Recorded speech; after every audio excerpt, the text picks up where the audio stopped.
Dad, ikaw na? Okay, thank you. Maghintay natin yung iba, start na tayo. Okay. So, yung pong ating pinag-aaralan, yung ituon natin ang ating paningin kay Jesus. Ibig sabihin itoon, focus tayo kay Jesus. Amen. Huwag tayong titingin sa kanan, kaliwa, sa taas, sa baba, diretso tayo kay Jesus. Yun po ang sabi ng Bible. Yun po ang sabi ni Pablo. Okay? Si Pablo po, yan ang apostol natin na nagtuturo sa atin kung paano po natin itutuon ang ating paningin kay Jesus. So, sa pag-aaral natin, nasa chapter 4 na tayo. Okay? So, pinag-aaralan natin na si Jesus, ang importansya ng pangalan ni Jesus, kung gaano siya kadakila, ang pangalan higit sa lahat ng pangalan. Yun po yung first chapter 1. Ang chapter 2 po yung si Jesus ang image ni God. Si Jesus ang larawan ng Diyos na hindi nakikita. Tapos yung chapter 3, yun yung ano ba yun? Yung chapter Si Jesus. Tama. Chapter 3, si Jesus ang salita ng Diyos. Sa chapter 3, si Jesus ang salita ng Diyos. Ngayon, ang chapter 4, si Jesus ang kapangyarihan ng Diyos. Okay? Ipapakilala ngayon ni Pablo kung sino si Jesus bilang kapangyarihan ng Diyos. Malalaman nyo yung mga verses sa Bible. So, kaya po tayo nagba-Bible study dahil ito kalooban ng Diyos na makilala nyo siya ng lubusan sa pamamagitan ng kanyang salita. Ready na po ba kayo? Amen. Okay. So, may mag-join pa mamaya habang hinihintay natin sila. Start na tayo. So, mamaya na kayo magtanong pag merong tapos na tayo. Amen. So, ito po yung ating topic.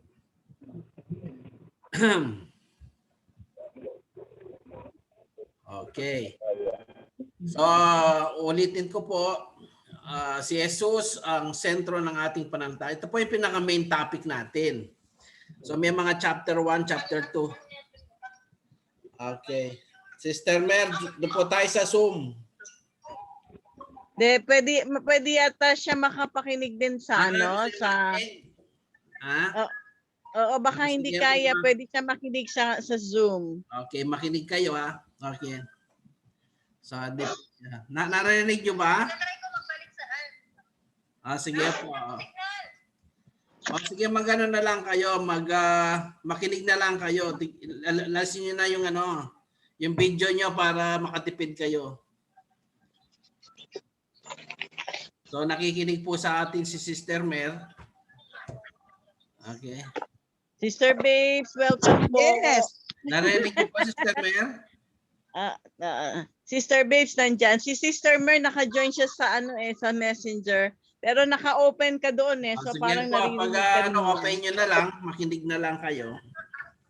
Opo, Sister Babes, nandyan na siya. Okay, umpisa na. Tayo. Si Jesus ang sentro ng ating pananampalataya. Sinulat po ni Pablo yan na ituon natin ang ating paningin kay Jesus. Okay? Ito po ang sabi niya. Sa Hebreo 12:2. Ituon natin ang ating paningin kay Jesus. Sa simula. Parang wala yung mo. Alin? Yung pinapakita. Wala ba? Ayan na. Okay, yan na. Hindi nyo ba nakikita? Meron. Okay. Maliwanag po ba lahat? Narinig nyo ba lahat? Pero wala yung lesson. Okay. So, ulitin ko ito. Yan, nakikita nyo ba? Opo. Yan. Okay. Ayan na. Okay. So, ang ating pamagat, ituon natin paningin kay Jesus. Okay, sa simula hanggang katapusan. Ang demand po dito, pag nakilala nyo ang Panginoon ngayon, wala nang katapusan yan hanggang sa mamatay tayo. Yun ang ibig sabihin ni Pablo. Sabi niya rito, ituon natin paningin kay Jesus. Sa kanya nakasalalay ang ating pananampalataya. Ibig po sabihin, pag itinuon natin ang ating paningin kay Jesus, sa kanya lang nakasalalay yung ating pananampalataya. Sabihin, yung pananampalatayang Kristiyano, nakasalalay lang yan kay Jesus. Kailan? Mula simula hanggang katapusan.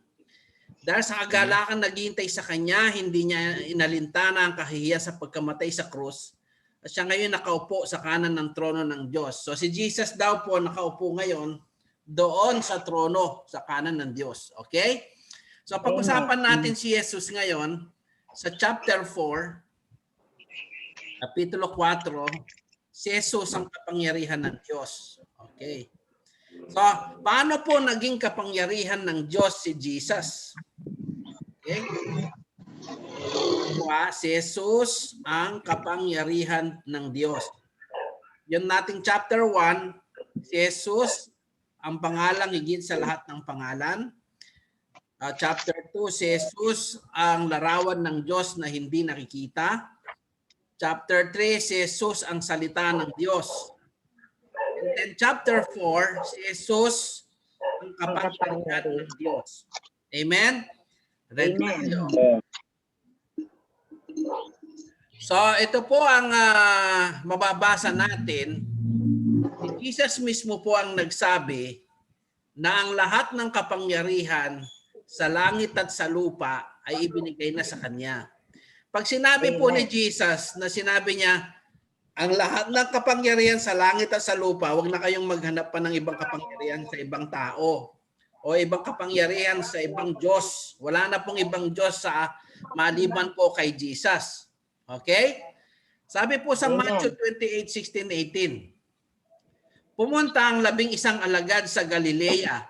Bakit po 11 alagad na lang ang nagpunta dito? Kasi patay na si Judas Iscariote. Oo, tama. Patay na si Judas Iscariote rito. Amen. Kaya 11 na lang ang natira. Doon sa Acts 1, nagpalabunutan sila, si Matias ang nabunot na pumalit kay Judas. Okay. Pumunta ang 11 alagad sa Galilea, sa bundok na sinabi sa kanila ni Jesus. So sinabi ito ni Jesus doon sa bundok ng Olibo kung saan siya nag-ascend. Ibig sabihin, kung saan siya itinaas sa langit na may katawan siya. Nag-ascend siya sa langit. Doon sa bundok, sinabi niya, magkita-kita tayo sa bundok ng Olibo. May sasabihin ako sa inyo ron bago siya umalis. Okay, 17. Nang makita nila si Jesus, siya sinamba nila. Sinamba ba ng 11 alagad yung si Jesus? Amen. Okay. Amen. Ibig sabihin, kaya siya sinamba kasi tinuturing nilang si Jesus, hindi ordinaryong tao. Siya ay Diyos. Amen? Amen. Amen. Hindi mo naman pwedeng sambahin ng tao eh. Magkakasala ka eh. So, kaya nila sinamba kasi ang paniniwala ng mga alagad, siya ay Diyos. Amen ba? Amen. Kaya sinamba nila. Subalit may ilan sa kanilang nag-alinlangan. Although may nag-alinlangan sa pagsamba. Okay? Tayo ba sinasamba natin si Jesus? Amen. Amen. Yan ang pananampalatayang pagtuon sa fixing our eyes on Jesus. Ituon nating paningin kay Jesus. Kung paanong ang mga alagad, sinamba nila si Jesus, dapat din natin siyang sambahin. 18. Lumapit si Jesus at sinabi sa kanila, ito po ang importante dito. Ibinigay na sa akin, sabi ni Jesus, ibinigay na sa akin ang lahat ng kapangyarihan sa langit at sa lupa. Pag sinabing ibinigay sa akin ang lahat ng kapangyarihan, ibig sabihin nito, wala nang kapangyarihan sa langit na natira na hindi ibinigay sa kanya. Amen? Sa panahon po ba si Jesus makapangyarihan siya sa langit? Amen. Bakit? Nakasulat, di ba? Saka siya mismo ang nagsabi. Sabi niya, ang lahat ng kapangyarihan sa langit. Sa palagay niyo po ba, mas makapangyarihan siya sa mga anghel? Sa lahat. Oo. Sa lahat. Sa langit at lupa. At totoo lang po, sa Hebrews chapter 1, si Jesus, sasambahin siya ng lahat ng anghel sa langit. Okay? At maglilingkod sa kanya. So ibig po sabihin, si Jesus, ang kapangyarihan niya, hindi lang sa lupa, pati sa langit, at hindi lang pipitsugin, kundi lahat. Ibig sabihin, ibinigay na sa akin ang lahat. Ibig sabihin ng lahat, para bang ang Ama, makapangyarihan siya, marami siyang kayamanan, ipinamana niya na kay Jesus. Amen?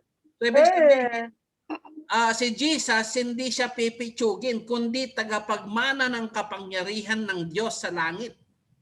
Amen. Sa langit lang ba siya makapangyarihan? Hindi, sa lupa. Sa lupa. Sa lupa. So, tandaan po natin, Langit at lupa. si Jesus mismo sa kanyang bibig, sinabi niya, maniwala kayo sa akin, ang lahat ng kapangyarihan sa langit. Ibig sabihin sa langit, lahat ng makikita sa langit. Kung pupunta tayo sa langit. Amen? Amen. Lahat ng kapangyarihan sa langit, binigay na sa akin ng Ama. So ano mang hilingin nyo sa aking pangalan, ibibigay niya. Naniniwala ba kayo doon? Amen. Okay. So ibig sabihin ng kalooban ng Diyos, pag nasusunod natin ang kanyang kalooban, makapangyarihan ng Panginoon. Okay? So maniwala kayo sa hindi, si Jesus, siya na ngayon ang makapangyarihan sa langit at sa lupa. Amen ba? Amen. Amen. Alam niyo ba yung pangalang Jesus? Yan ang pangalan ng Ama. Ang ibig sabihin, kapangyarihan ng iyong pangalan. Ibig sabihin ng pangalang Jesus, Ang pangalang kaya nga binigay makapangyarihan. ng Diyos ang pangalang Jesus. Ang ibig sabihin niyan, kapangyarihan ng iyong pangalan. Yung pangalan. Okay? Jesus. Ito, nagpe-pray si Kapangyarihan ng Jesus. iyong pangalan. Pinagpipray ni Jesus yung mga alagad bago siya umalis, bago siya ipako sa krus. Nagpray niya. Alam niyo ba ang pangalan ng Ama ay Jesus din? Tingnan natin ha. Tapos yung pangalang Jesus, ang ibig sabihin, power of His name. Yun ang power ng kapangyarihan ng Diyos Ama. So pag binabanggit mo yung Jesus, ang ibig sabihin yun, power ng pangalan ng Ama. Ibig sabihin, pangalan din ng Ama, ang Jesus, ang ibig sabihin, power yun. Power ng kanyang pangalan. Naintindihan niyo po ba? Amen. Ulitin ko po ha. Pag binabanggit mo in Jesus' name, ang binabanggit mo yung kapangyarihan ng pangalan ng Ama. Bakit ko sinasabing pangalan ng Ama? Ito, sabi ni Jesus. At ngayon, ako'y papunta na sa iyo. John 17, 11, 12. Ay, pakita natin kay Sister Mer. Nakita mo, Sister Mer? Okay. Sandali lang po. Sister Mer, na ano mo ba? Naririnig mo?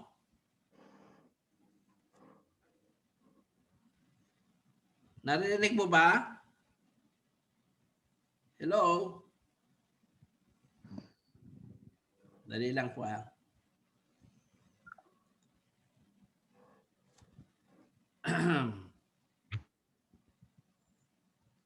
Okay.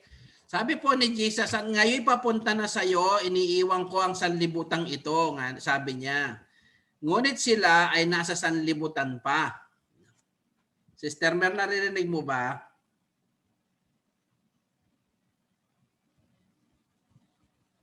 Dali lang po Naririnig ko po. Narinig nyo? Sige. Nakikita nyo ba? Nakita nyo ba yung video? Ha? Mukhang hindi niya nakikita. Pero hindi ko mabasa. Hindi niyo mo mabasa. Sige. Sige, makinig ka na lang. Okay. Sabi po dito. Sige po. Iniiwan ko na ang sanlibutang ito, sabi ni Jesus. Ngunit sila ay nasa sanlibutan pa. Tapos binanggit niya yung pangalan ng Ama. Ay yung ama niya, sabi niya, Amang Banal. Sabi niya, ingatan mo po sila sa pamamagitan ng kapangyarihan ng iyong pangalan. Sabi niya gano'n. So, nung nagpipray si Jesus, sabi niya, Amang Banal, sabi niya, pwede po bang ingatan mo yung mga alagad ko sa pamamagitan ng kapangyarihan ng iyong pangalan? Sabi niya gano'n. Ang pangalang ibinigay mo sa akin. So, yung pangalan ng Ama, Jesus din, ang ibig sabihin, kapangyarihan ng iyong pangalan. Upang kung paano ikaw at ako ay iisa, sabi niya, gayon din naman sila'y maging isa. Habang kasama nila ako. iniingatan ko sila. Binanggit pa niya uli.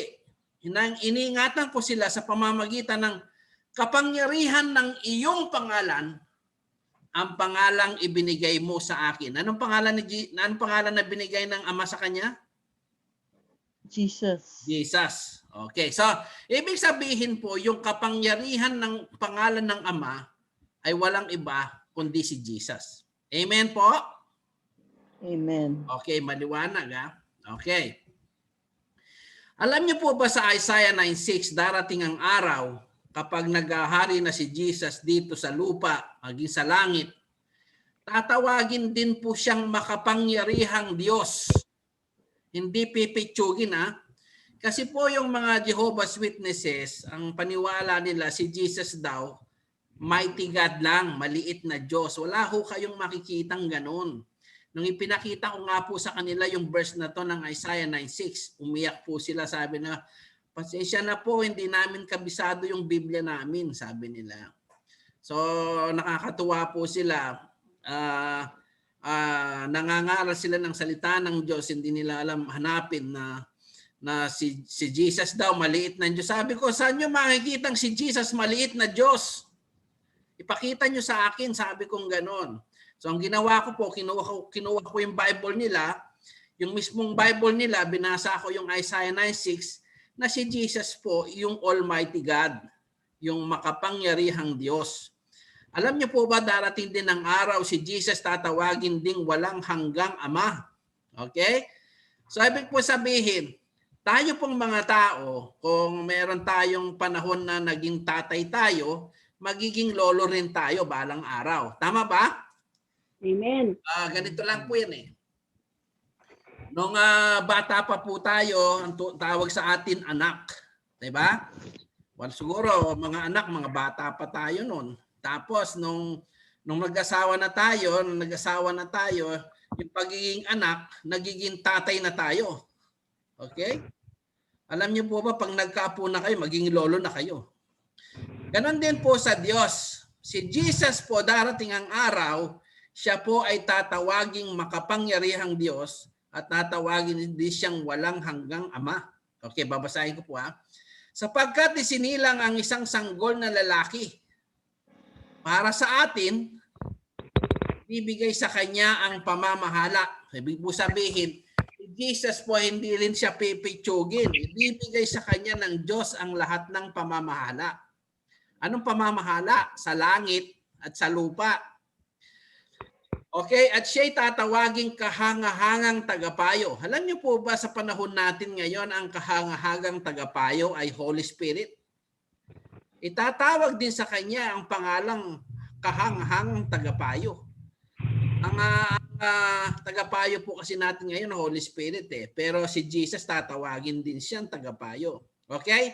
Tatawagin din siyang makapangyarihang Diyos at walang hanggang Ama at prinsipe ng kapayapaan. Naniniwala po ba kayo sa verse na to? Amen. Opo, dahil nakasulat eh.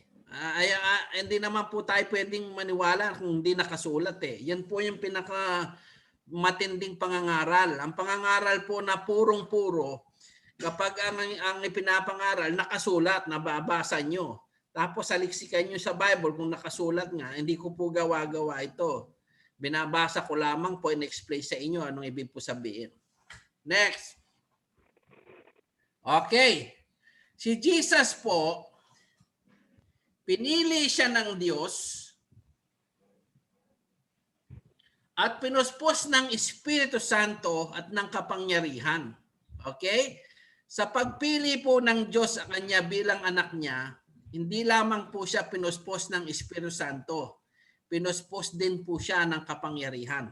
Okay, mababasa natin yan sa mga Gawa 10:38. Sabi po ni Pablo, alam ninyo ang tungkol kay Jesus. Si Pedro po ata nagsabi nito ha, sandali. Alam ninyo ang tungkol kay Jesus, sabi ni Pedro, na taga Nazaret. At kung paanong pinili siya ng Diyos, ay si Pablo pa lang nagsabi nito. Alam ninyo ang tungkol kay Jesus na taga Nazaret, sabi niya. Alam niya kasi na nakatira si Jesus. Taga Nazaret po kasi si Jesus eh. Doon nakatira si Mary sa si Joseph. Alam ninyo tungkol kay Jesus na taga Nazareth, kung paanong pinili siya ng Diyos. Pinili po ba siya ng Diyos? Amen. At pinuspos ng Espiritu Santo at ng kapangyarihan. Alam din ninyo na pumunta siya sa iba't ibang dako. Alam niyo po bang si Jesus, pumunta daw siya sa iba't ibang dako upang gumawa ng kabutihan sa mga tao at pagalingin ang lahat ng pinapahirapan ng dyablo. Alam niyo po ang ginawa ni Jesus pag nagbabasa kayo ng New Testament? Siya po talaga nangaral sa iba't ibang dako, gumawa ng maraming himala. Sabi niya, sa mga tao at pagalingin ng lahat ng pinapahirapan ng dyablo, nagawa niya ang mga ito sapagkat kasama niya ang Diyos. Ibig po sabihin si Jesus, nung nag-ministry siya, hindi siya nag-ministry na nag-iisa. Kasama niya ang Diyos. Sapagkat po si Jesus ang kapangyarihan ng Diyos. Tuklasin po natin bakit siya naging kapangyarihan ng Diyos. Okay, bago po natin tuklasin pa yung mga bagay na ginawa ni Jesus, ito po nasusulat. Alam nyo ba na si Jesus marami pang himalang ginawa si Jesus na hindi naisulat sa Bible? Okay, sa lahat po ng mga miracles ni Jesus, lahat ng kanyang ginawa sa pamamagitan ng kanyang kapangyarihan na binigay sa kanya ng Diyos. Di ba sabi niya, lahat ng kapangyarihan sa langit at sa lupa binigay na sa akin. Sabi po ni John, marami pang mga himalang ginawa si Jesus na nasaksihan ng mga alagad na hindi nakasulat sa aklat na ito. Ibig po sabihin, yung mga miracles na nababasa natin, wala pa pala yan sa kalingkingan ng mga ginawa niya na hindi naisulat. Ngunit ang mga nakasulat dito ay isinulat upang kayo sumampalataya na si Jesus ang Kristo. So maniwala kayo sa hindi. Yung mga nababasa natin sa Bible, kahit konti lang yan, ang pinaka-purpose ito sa 31. Ngunit ang mga nakasulat dito, sapat na ito. Kaya ito'y sinulat upang kayo sumampalataya na si Jesus ang Kristo, ang anak ng Diyos. Sa pagsampalatayang iyon ay magkaroon kayo ng buhay sa pamamagitan niya. So maniwala po tayo sa hindi. Si Jesus po, meron tayong buhay sa pamamagitan niya.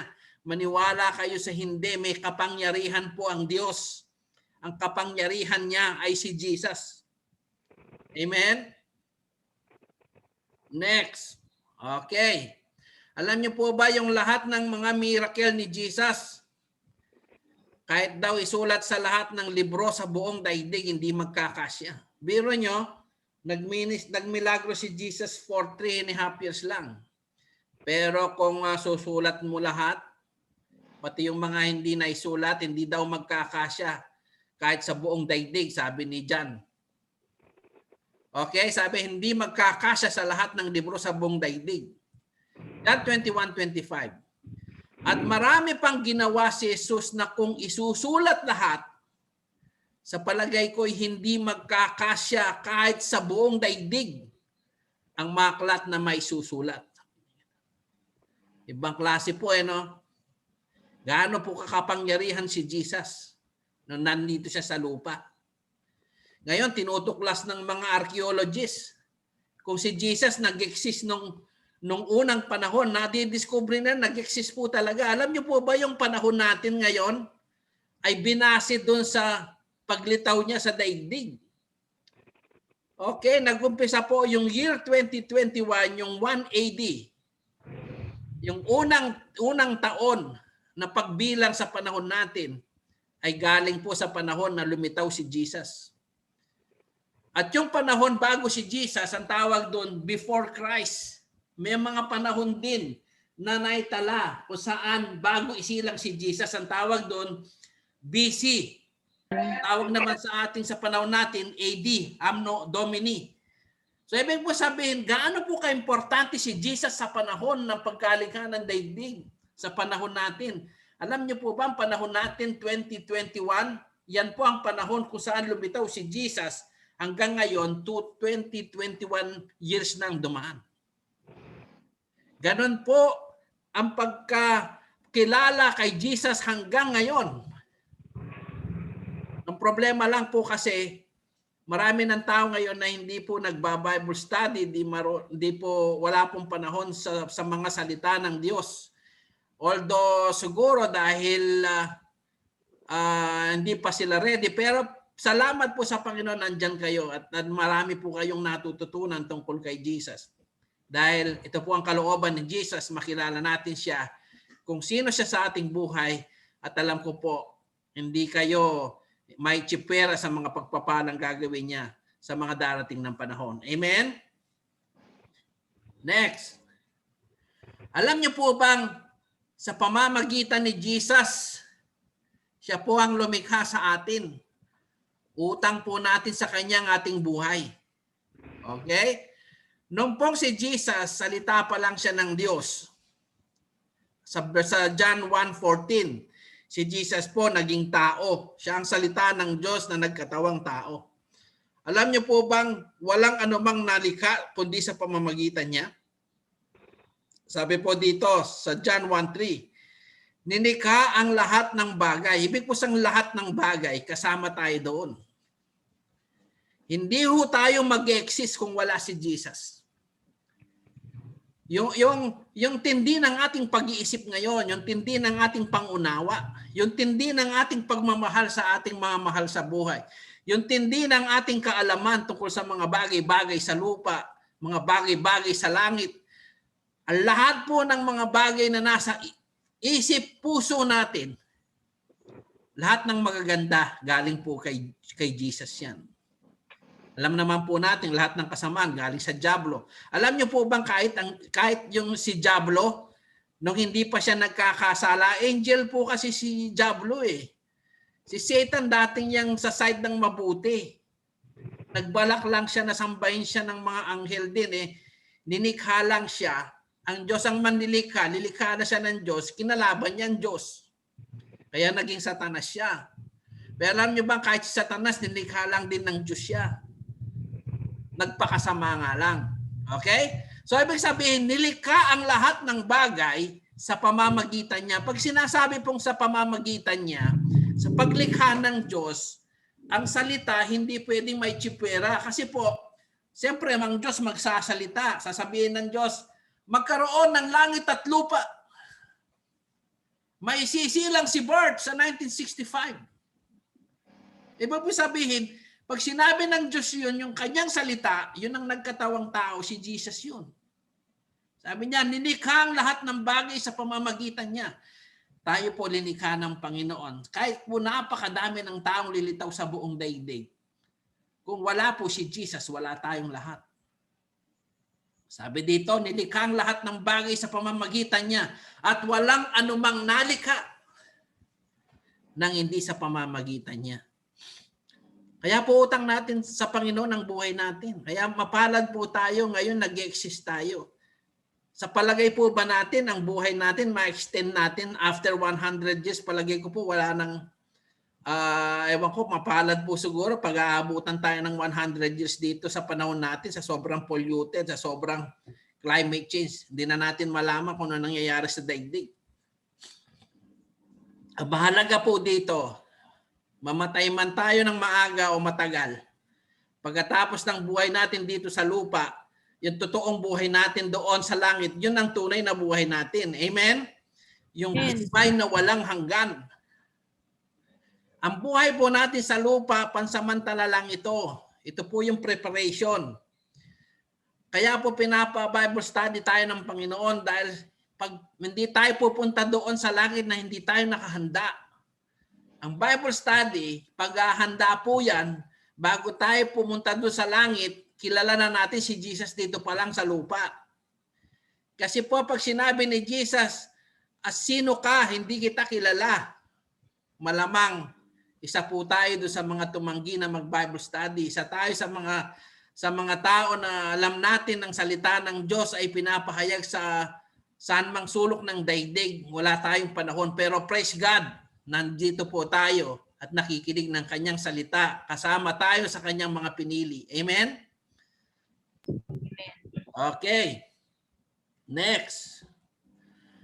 Ang lahat po ng bagay, ang lahat ay nilikha ng Diyos sa pamamagitan niya at para sa Kanya. Alam niyo po ba na tayo nilikha ng Panginoong Hesus? Nilikha tayo ng Diyos sa pamamagitan ni Jesus at para sa Kanya. Ibig po sabihin, ang pagkalikha natin, meron pong purpose. Darating ang araw, pag binigyan tayo ng buhay na walang hanggan ng Panginoon, tayo pala nilikha para sa Kanya. Amen? Amen. Maligaya po ba kayo pag tayo namatay, pupunta tayo sa piling ng Panginoong Hesus? Amen. Amen. Sabi po sa Colossus 1:16, sapagkat sa pamamagitan niya ay nilikha ang lahat ng nasa langit at nasa lupa. Okay? Yung pong lahat ng creation na makikita nyo sa langit at nasa lupa, nakikita man o hindi, ibig sabihin, yung sinasabi dito, nakikita man o hindi, spiritual man yan, physical man yan. Nakikita nyo man yan, di ba naniniwala tayo, may mga demonyo, may mga anghel, may langit, may impyerno. Hindi natin nakikita yun. Pero maniwala kayo sa hindi. Ang Diyos po ng Bible nagpapaliwanag, merong mga bagay na hindi tayo nakikita. Nilikha ng Diyos lahat yan sa pamamagitan ni Jesus. Sabi niya, sapagkat sa pamamagitan niya ay nilikha ang lahat ng nasa langit. Yan, makita niyo, universe, mga planet, mga stars, mga galaxies. Nilikha niyang lahat yan para sa Kanya. Sa pamamagitan niya, nilikha ang lahat ng nasa langit, nasa lupa. Nakikita man o hindi, invisible man, o nakikita mong physical, meron pong ang mga scientists na hindi. Alam niyo po ba yung mga scientists, ang NASA, napupunta na yung mga camera nila sa iba't ibang planeta. Pero yung ilalim ng lupa, hindi pa nila natutuklasan. Limitado po ang tao. Kahit sabihin mong high-tech na, limitado ang tao, hindi pa rin niya makikita yung mga bagay na nilikha ng Diyos na hindi nakikita. Sabi nga po dito, ang lahat ng nasa langit, nasa lupa, nakikita man o hindi, pati ang mga espiritual na kapangyarihan. Ibig sabihin ng espiritual na kapangyarihan dito, yung mga sa mga spirit, paghahari, pamamahala at pamumuno. Lahat po ng yan nilikha ng Diyos sa pamamagitan ni Jesus. Ang lahat ay nilikha ng Diyos sa pamamagitan niya at para sa Kanya. Ibig po sabihin, hindi lang natin utang ang buhay natin sa Panginoon. Gusto ng Panginoon, pag tayo namatay, hindi lang niya extend ang buhay natin. Dito sa lupa, ang mga scientists palaging tumutuklos na magkaroon ng long life ang tao. Okay? Kaya pinagdidiwang nila kapag ang isang tao umabot na ng more than 100 years.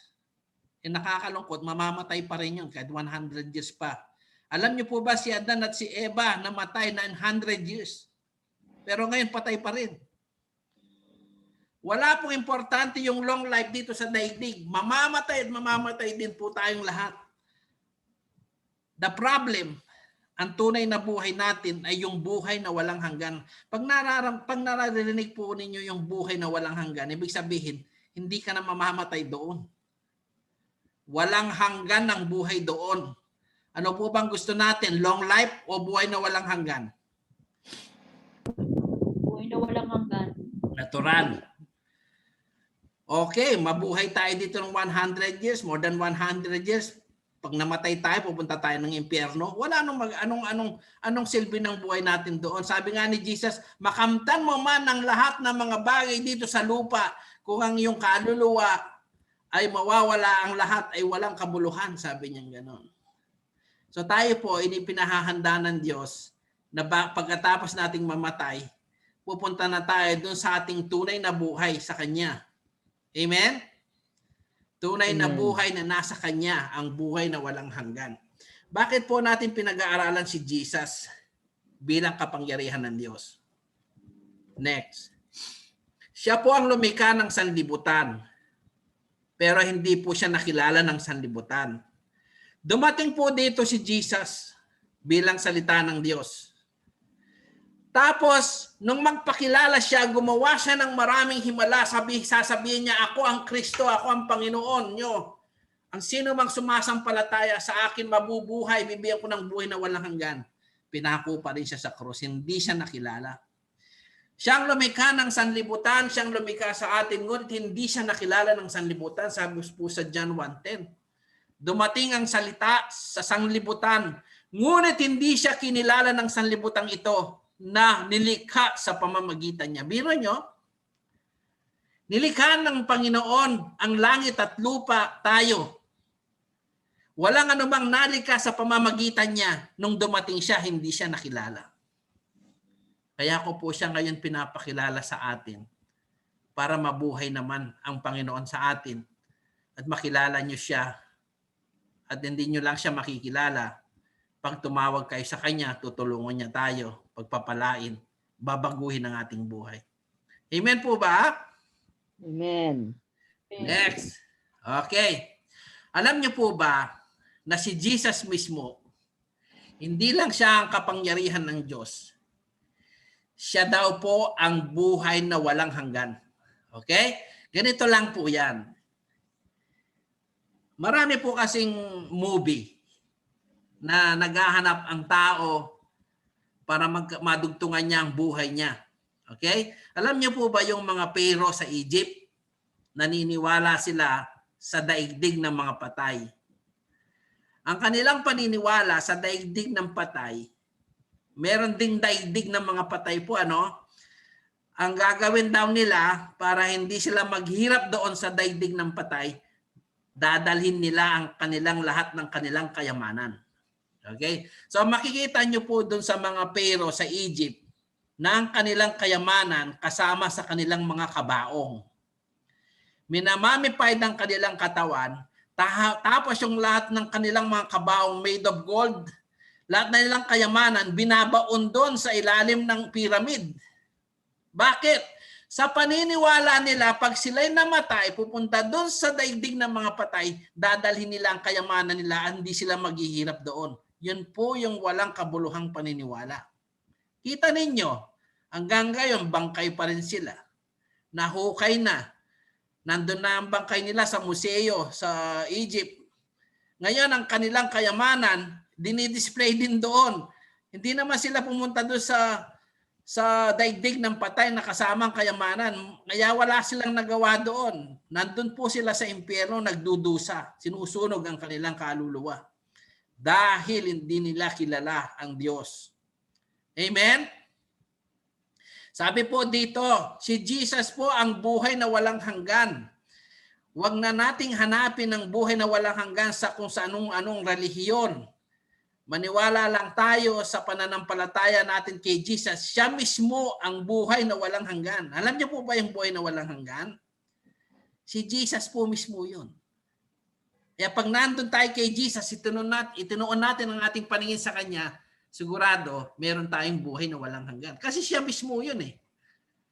Amen?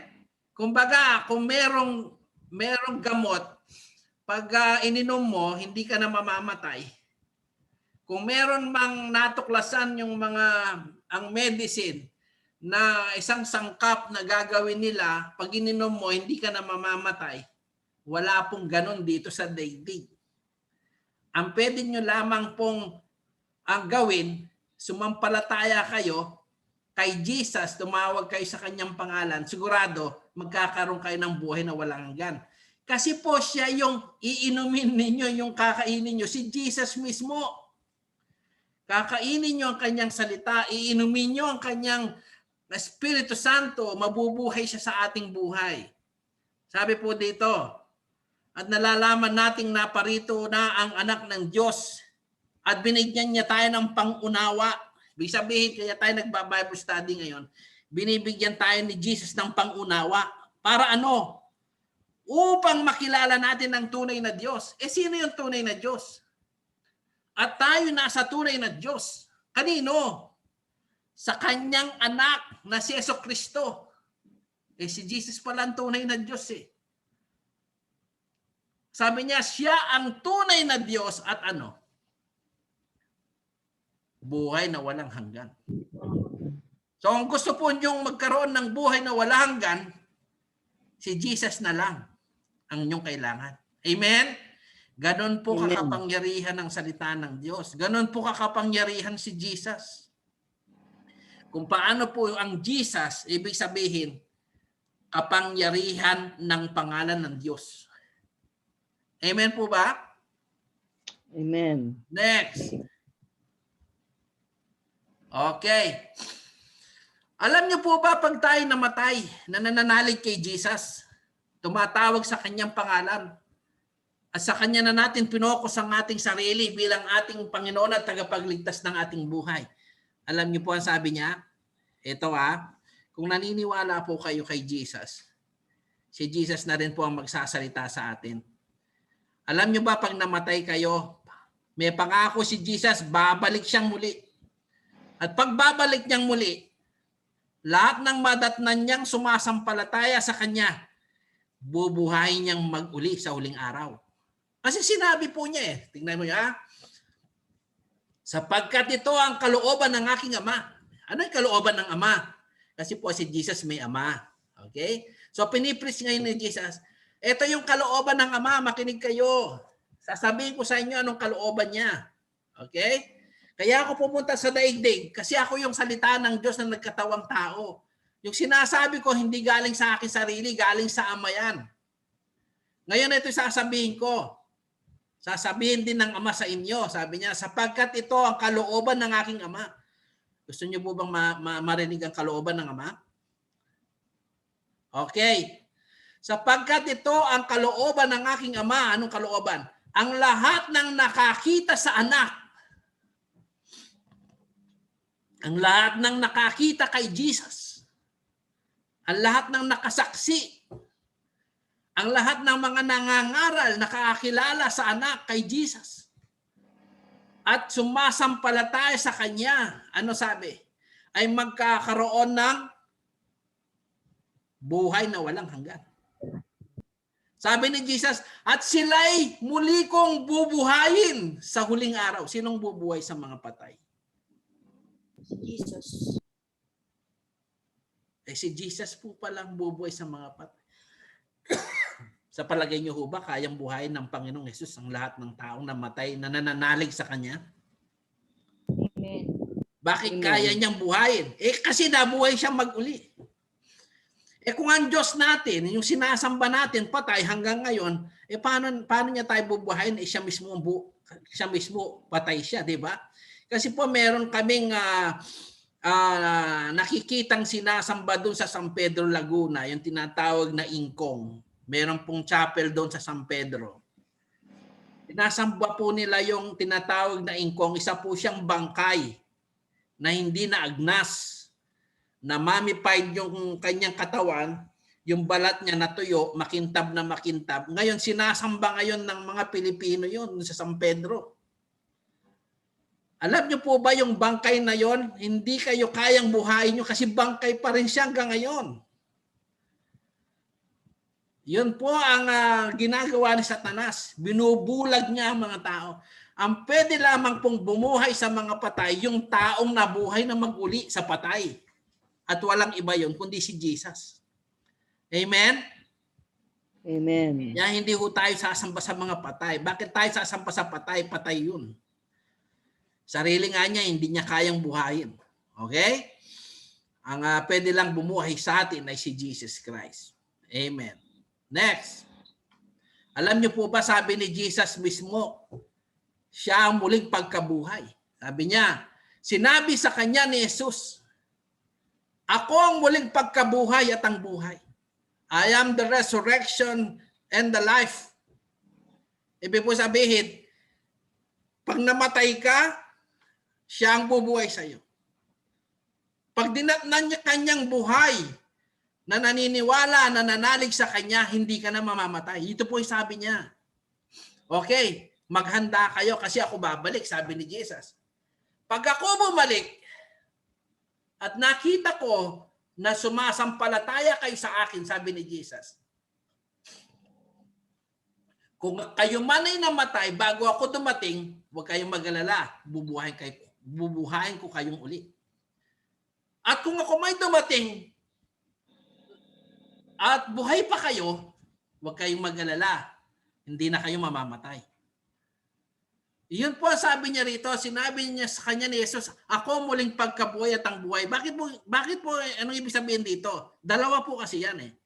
Pag namatay ka, nadatnang ka ng Panginoon, nakahanda ka, ibig sabihin, namatay ka na maka-Jesus ka, nakasentro ang paningin mo kay Jesus, siya ang Panginoon mo, tagapagligtas. Bubuhayin ka maguli pag dumating siya. Ngayon, pag dumating siya, hindi ka pa namamatay, hindi ka na mamamatay. Ibig sabihin, papalitan yung katawan mong hindi na mamamatay. Sabi dito, ang sino mang sumasampalataya sa akin, kahit mamatay, ay muling mabubuhay. At ang sino mang nabubuhay at sumasampalataya sa akin, ay hindi na mamamatay kailanman. Ibig po sabihin, pag dumating si Jesus, patay ka man o buhay na ng kanya na sumasampalataya sa kanya, hindi ka na mamamatay. Amen? Amen. Okay, so dalawa po yun. Namatay ka para sa kanya, bubuhay ka mag-uli. Nadatnang kanya, nabuhay pa, huwag kang mag-alala. Papalitan na lang niya ang katawan mo ng katawang hindi mamamatay. Naniniwala ka ba sa sinabi ko? Sabi ni Jesus. Naniniwala po ba tayo sa sinabi niya? Okay, kung naniniwala tayo, Christian tayo talaga. Next. Alam niyo po pagdating ng araw, siya rin po ang hahatol sa mga buhay at mga patay. Okay, pag namatay ka, dumating siya, hindi ka nakahanda, siya rin yung hahatol sa atin. Okay? So dalawa din po ito. Halimbawa, namatay ka, ibang Diyos mo. Ang Diyos mo, nung sambahin mo, patay, hanggang ngayon patay pa rin. O ibig sabihin, pag ang Diyos natin hindi si Jesus, pagdating niya, siya naman ang hahatol sa atin. Okay? Yung kanina, yung I am the resurrection and the life, para dun sa mga naniniwala sa Kanya. Para dun sa mga dinatnan niyang buhay, na nakahanda, papalitan na lang ng katawang hindi mamamatay. At yung namatay na nasa Kanya, bubuhay niya mag-uli para dalhin niya doon sa buhay na walang hanggan. Ito naman kabaligtaran. Yun naman mga dinatnan niya na hindi handa, ayaw maniwala sa Kanya, ayaw ituon ang paningin nila kay Jesus. Ang ginawa lang nila sa lupa, puro na lang sa sarili nila. Hindi nila binigyan ng pagkakataong makarinig ng salita ng Diyos. Anong mangyayari sa kanila? Darating po si Jesus bilang tagahatol. Siya na din ang bandang hahatol sa mga buhay at mga patay. Magawa 10:42. Sabi ni Pablo, inatasan niya kaming mangaral sa mga tao at magpatotoo na siya ang itinalaga ng Diyos na maging hukom ng mga buhay at mga patay. Ibig po sabihin dito, pag si Jesus dumating, meron po kasi namatay na wala sa Kanya. Meron ding mga buhay na dinatnan na wala rin sa Kanya. O kapag dumating si Jesus, isa tayo sa mga hindi nakahanda. Okay, namatay tayo na mali ang ating paniniwala. Namatay tayo dahil sa kasamaan ng mundong ito. Namatay tayo dahil hindi tayo nakahanda. Pagdating ni Jesus, hahatulan tayo. Ngayon, pag dumating naman si Jesus, at alam niyang wala ka pa rin panahon sa Kanya, isa ka na rin sa hahatulan kahit buhay ka pa. Yun po ang ibig sabihin dito ng Gawa 10:42. Okay, dalawa po ang side ng Panginoon. Una, bubuhay niya yung mga sumasampalataya sa Kanya. Yung pagdinan ng Kanyang buhay, papalitan na lang niya ang katawan mong hindi mamamatay. Pag dumating naman siya na namatay ka na wala sa Kanya, hatol naman ang mangyayari sa atin. Siya rin ang hahatol. Amen po ba? Amen. Okay, next. Ito na po pagwawakas natin. Sana po naway liwanagin ng Diyos ang inyong mga puso. Sabi po ni Pablo sa Efeso 1:18-20. Naway liwanagan ng Diyos ang inyong mga puso upang malaman ninyo ang pag-asa na para doon ay tinawag niya kayo. Kung gaano kasagana ang pagpapalang inilaan niya para sa kanyang mga banal. At kung ano ang di masukat niyang kapangyarihan. Maniwala po kayo mga kapatid, kaya po tayong baguhin ng Diyos. Kaya pong baguhin ng Diyos ang ating sirkumstansya. Kaya pong lutasin ng Diyos ang ating mga pakiramdam na masama. Kayang baguhin ng Diyos, kayang pagalingin ng Diyos ang ating mga sakit at karamdaman. Kaya niyang palayasin yung mga masasamang kaisipan ng ating isip at puso. Sa pangalan ni Jesus. At kung ano ang di masukat, di masukat, wala kayong pwedeng ipangsukat sa kapangyarihan ng Diyos. Sabi ni Jesus, ibinigay na sa akin ng lahat ng kapangyarihan sa langit at sa lupa. Tumawag lang kayo sa akin. Lumapit kayo sa akin, kayong lahat na napapagal. Sabi niya, kung ano ang di masukat niyang kapangyarihan. Ang kapangyarihan po ni Jesus, hindi mo masukat. Na kumikilos sa atin ng mga nananalig sa Kanya. Ang dakilang kapangyarihan din yun ang muling bumuhay kay Kristo na nagupo sa Kanya sa kanan ng Diyos sa kalangitan. Amen? Ngayon po maniwala kasi hindi. Ang Panginoon po, kaya niya ang lahat ng suliranin ng buhay natin. Ibigay natin sa Kanya ang ating buhay. At malalaman ninyo ang ating pong pinapangaral na hindi patay. Buhay po ang Diyos. Buhay po si Jesus. Nakaluklok ngayon siya sa kanan ng Diyos. Amen? Sabi po rito, ang muling bumuhay kay Kristo at nagupo sa Kanya sa kanan ng Diyos sa kalangitan. Alam niyo ba ang nakikita tayo ni Jesus ngayon? Kasi po sabi niya sa Matthew 18:19 and 20, kung saan nagkatipon ng 2 o 3 sa aking pangalan, nandun ako sa kanilang kalagitnaan. Sabi niya ganun. So maniwala kayo sa hindi kalooban ng Diyos na ito na marinig niyo ang salita niya. Bakit? Tinitignan niya po tayo. Yan po ang aking pananampalataya. Alam po ang kanyang salita. Kaya po di masukat ang kapangyarihang gusto kong ipakita sa inyo kung paano si Jesus po na naging Kristo natin at tagapagligtas ng ating buhay. Next. Alam niyo po ba ang kapuspusan niya ang pumupuno sa lahat ng bagay? Efeso 1:21-23. Meron na lang pong isang verse. Tapusin na natin to.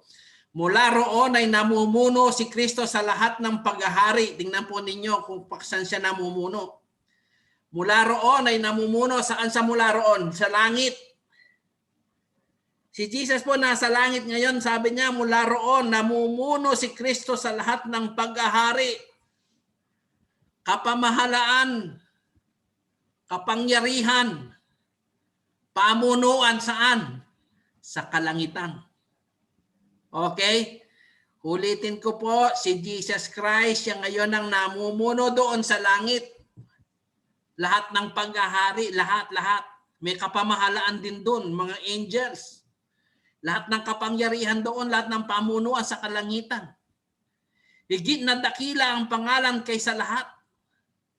Yung pangalang Jesus, higit na dakila sa kanyang pangalan kaysa sa lahat. Hindi lamang sa panahong ito, kundi sa maging sa darating. Wala na pong higit sa pangalang Jesus. Kahit po sa panahon pang darating. Ipinailalim ng Diyos sa paa ni Kristo ang lahat ng bagay, kahit tayo. At ginawa siyang ulo ng lahat ng bagay para sa iglesia, na siyang katawan ni Kristo. Ang kapuspusan niya ang pumupuno sa lahat ng mga bagay. Amen? Amen. Next. Ito po, magpakatibay kayo sa kalakasang galing sa Panginoon sa kanyang dakilang kapangyarihan. Kaya po binigyan tayo ng kapangyarihan ng Diyos. Kasi po alam naman natin meron tayong kalaban, si Satanas. Si Satanas po ang siyang nagbibigay sa atin ng maraming problema, ng maraming kasalanan, ng maraming mga suliranin, ng maraming sakit at karamdaman. Ang tao po nilaan ng Diyos na magkaroon ng maraming positibo sa buhay. Subalit ang dyablo, araw-araw na lang ginawa niyang negatibo ang buhay ng tao. At hindi nakikita ng tao. Akala ng tao normal lang yung magkaroon siya ng maraming negative sa buhay. Hindi po. Si Jesus po kaya po nagpunta dito, sabi sa John 10:10. Sabi niya, the thief only comes to kill, to destroy, to steal. But Jesus came here that He might give us life full and abundantly. Sabi nga po dito, bilang pagwawakas, sabi ni Pablo, magpakatibay kayo sa kalakasang galing sa Panginoon at sa kanyang dakilang kapangyarihan. Kaya po palaging binabanggit ng dakilang kapangyarihan ni Jesus kasi nga may power siya. Subukan niyo po yung power niya. Sabihin niyo lang in Jesus name. Lumapit po sa kanya. Sabihin niyo sa kanya, suliranin niyo, tawagin niyo si Jesus at alam niyo kung anong mangyayari sa inyo. Isuot ninyo ang buong kasuotang pandigma na kaloob ng Diyos upang mapaglabanan ninyo ang pakana ng dyablo. Nakita ninyo, kahit po si Pablo, naniniwala, kaya sumasama ang buhay ng tao dahil sa pakana ng dyablo. Sapagkat hindi tayo nakikipaglaban sa mga tao. Ang tunay pong pananampalataya, hindi tao ang kalaban natin, kundi si Satanas. Kundi sa mga pinuno na may kapangyarihan, mga tagapamahala ng kadilimang umiiral sa sanlibutan ito. Meron po kasing kadilimang umiiral sa sanlibutan ito. Sa mga hukbong espiritual ng kasamaan sa himpapawid.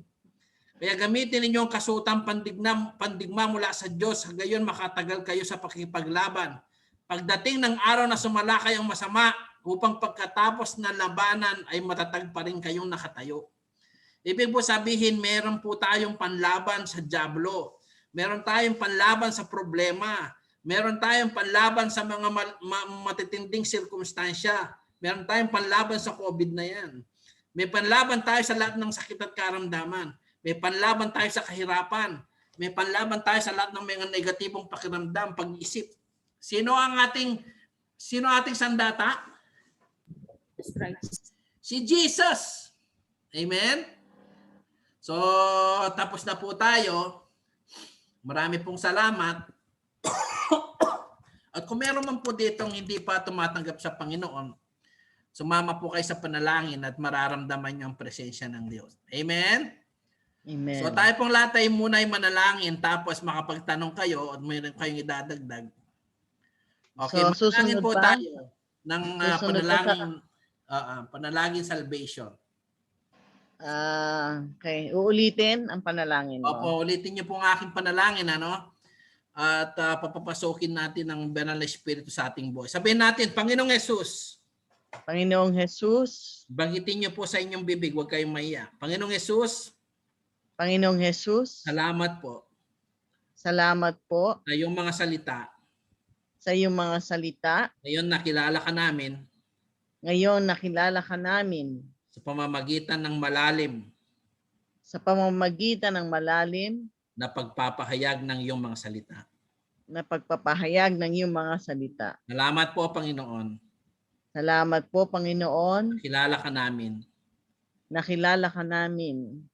Hindi lamang naming tagapagligtas, Hindi lamang namin tagapagligtas, kundi ikaw ang aming buhay na walang hanggan. kundi ikaw ang aming buhay na walang hanggan. Ang aming makapangyarihang Diyos. Ang aming makapangyarihang Diyos. Masampalataya po kami Sumasampalataya po kami na kayo ang aming Kristo, na kayo ang aming Kristo, ang aming Panginoon, ang aming Panginoon, tagapagligtas ng aming buhay. tagapagligtas ng aming buhay. Panginoong Jesus, Panginoong Jesus, sinusuko po namin sa inyo sinusuko po namin sa ang inyo aming buhay ang aming buhay at dinadalangin namin at dinadalangin namin sa oras na ito. oras na ito. Kayo po ang maghari sa amin. Kayo po ang maghari sa amin. Lukuban mo po kami Lukuban mo po kami ng banal mong Espiritu Santo. ng banal mong Espiritu Santo. Patawarin mo kami Patawarin mo kami sa lahat ng aming mga pagkakasala sa lahat ng aming mga pagkakasala at mga pagkukulang. at pagkukulang.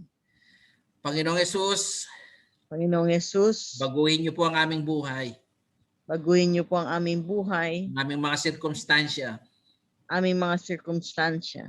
Alisin niyo po kami Alisin niyo po kami sa lahat ng mga negatibong bagay sa lahat ng mga negatibong bagay na gawa ng dyablo. na gawa ng dyablo.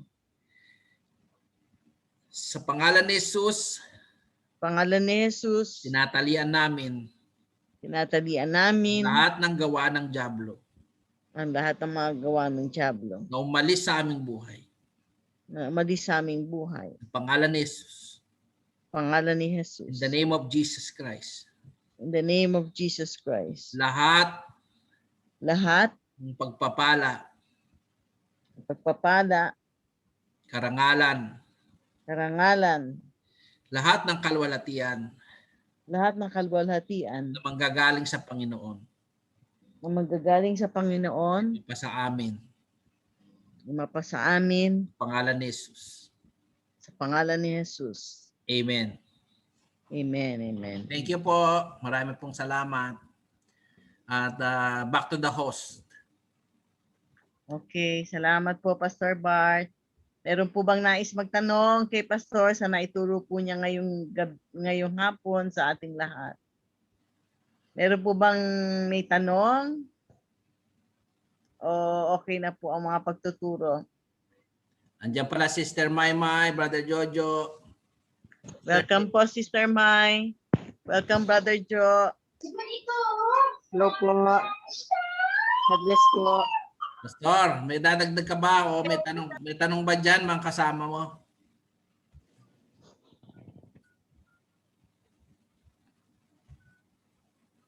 Unmute po, Pastor. Sa-unmute po.